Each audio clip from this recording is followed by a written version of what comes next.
Amathansela ke nginomlando nje ngawo ngabanye abantu engibaziyo abaningi othola ukuthi uvele kancane uzothi uphethwe amathonsela ezothiwa seniyawakhipha zumba akhishiwe hawu emva kwalokho ezokuthiwa usephethwe izinso futhi ngiye ngiyibuze ukuthi ukhona nokuxhumana phakathi kwelento lo kodwa ekugcineni kwakho konke uzwa sekuthiwa umuntu usezwahamba nje emhlabeni kuqale kukuncane kwamathansela ayini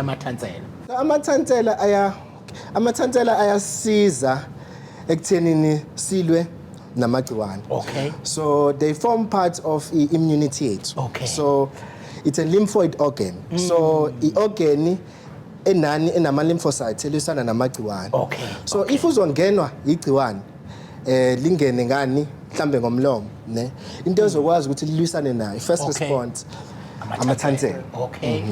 So kulombuzo owushoyo ukuthi isikhathi esiningi sesibona abantu bebe namathansela babe nezinto. Yeah. Kunesifo ekuthiwa i-post streptococcal glomerulonephritis. Ayi niyakrema nipho. So mina ngangiyonqamuka la endleleni nje, bese ngithi hayi sekuyokhuluma post. Impela. Awuphinde sibonto uhlala ulazi ngempela nje. Abe nawo bese ngiyogada kanye bese ngiphuma. Post streptococcal glomerulonephritis. So lingaye eParliament leligama ngiyacela. Absolutely. Ayi.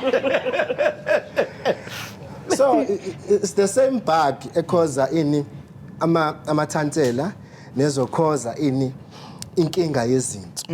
So kusuke kune inflammation kwi glomeruli ey'nsweni. So you find ukuthi umuntu amathansela yaphela but after 2 weeks usenenkinga yani yezinto.